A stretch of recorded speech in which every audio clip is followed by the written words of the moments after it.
गेल्या 10 दिवसापासून मालेगाव, मनमाड, चांदवडसह नाशिक जिल्ह्यात अवकाळी पावसाने अक्षरशः धुमाकूळ घातलेला आहे। रोज जोरदार पाऊस होतो आहे आणि काल तर चांदवड, दाभाडी, दिंडोरी आणि इतर भागात अक्षरशः ढगफुटी सदृश्यसारखा पाऊस झालेला आहे। त्याच्यामुळे जे पिकं होते त्याचं नव्हतं झालेलं आहे। द्राक्षबाग असो, कांद्याचे उळे असो, मका असो, ज्वारी असो, जवळपास सर्वच पिकं उद्ध्वस्त झालेली आहे। त्याच्यामुळे शेतकरी पुन्हा संकटात सापडलेला आहे। पावसाळ्यात जेवढा पाऊस झाला तेवढा उन्हाळ्यात होतो आहे। त्याच्यामुळे या वारंवार येणाऱ्या नैसर्गिक आपत्तीला बळीराजा आता अक्षरशः वैतागलेला आहे।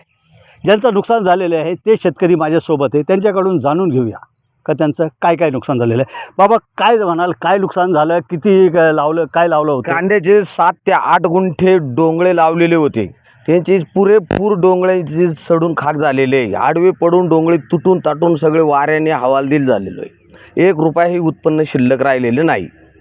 आता इथून पुढे पुन्हा उळे कुठून आणावी ही पंचायत पडलेली आहे।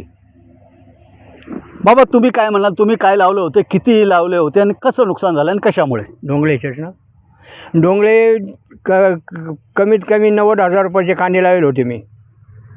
त्याला कमीत कमी 25-30 हजार रुपये खर्च केलेला आहे। काही राहिले नाही, फार बरबस्त होऊन गेले पाण्याने, बाळ्या होऊन गेल्या, कुठंच काही एक दाणा सापडला नाही मला। कशामुळे? आता हे पाण्यामुळे झाले, पाण्यानं अवकाळी पाणी झाल्यामुळे पाण्यामुळे निसर्गाच्या येणं आपत्ती आली। आता आम्ही उड्याला पैसा आणू कुठून, भांडवल उभं करू कुठून? काय म्हणलं शेतकरी शासनाकडे? हां, शासनाने काय शासनानं काय करायचं आता शासनाने ठरवायचं। तुमचं किती नुकसान झालं आहे, कशामुळे झालं, तुम्ही काय लावलं होतं आणि या नैसर्गिक आपत्तीला तुम्ही कसे तोंड देत आहे? आमच्या अवकाळी पावसामुळं भरपूर नुकसान झालं। कांदा बियाण्याचं नुकसान झालं, मकाचं नुकसान झालं। 10 गुंठे डोंगळे लावले होते, काहीच प्रॉफिट नाही आहे, पूर्णपणे सपाट होऊन गेलेलं आहे। त्याच्यामुळं आता बळीराजा फार हवालदिल झालेला आहे। शासनाने याची दखल घ्यावी। बंधू, तू एक तरुण शेतकरी आहे, तुला काय वाटतं काल काय झालं किंवा गेल्या आठवड्याभरापासून कसं संकट येतोय आणि तुमचं या भागातलं काय नुकसान झालेलं आहे? गेल्या आठवड्यापासून दररोज पाऊस येतोय अवकाळी, तर 2 पिशव्या मक्याची भुईसपाट झालेली आहे, ज्वारी भुईसपाट झालेली आहे 2 एकर, खूप नुकसान झालेलं आहे। तर याच्यातून शासनाने काहीतरी पर्याय काढला पाहिजे, शेतकऱ्याला काहीतरी दिलं पाहिजे नुकसान भरपाई। नाही, पण आता कोणत्या पिकांचं, द्राक्ष बागांचं काय झालेलं आहे आणि किंवा उळे किंवा कांदे बियाणे जे असतात याचं कसं नुकसान झालेलं आहे? कांदे बियाचं खूप नुकसान झालेलं आहे, त्यात काही राहिलेलंच नाही, सडून गेलेलं आहे। 2-3 पिशव्या मक्का लावल्या वावरात, त्या भुईसपाट झालेल्या आहे। 2-1 एकर ज्वारी होती ती नुकसान झालेली आहे, तिचं तर काही राहिलेलं नाही, चारा वगैरे जनावरांना। द्राक्षाचं खूप नुकसान झालेली आहे, पानगळ म्हणा किंवा भुरी आलेली आहे। या संकटाला आता तुम्ही कसं तोंड देणार आहे, काय तुम्हाला शासनाकडून अपेक्षा आहे? शासनाकडून पंचनामे यावं किंवा भरपाई द्यावं ही अपेक्षा आहे।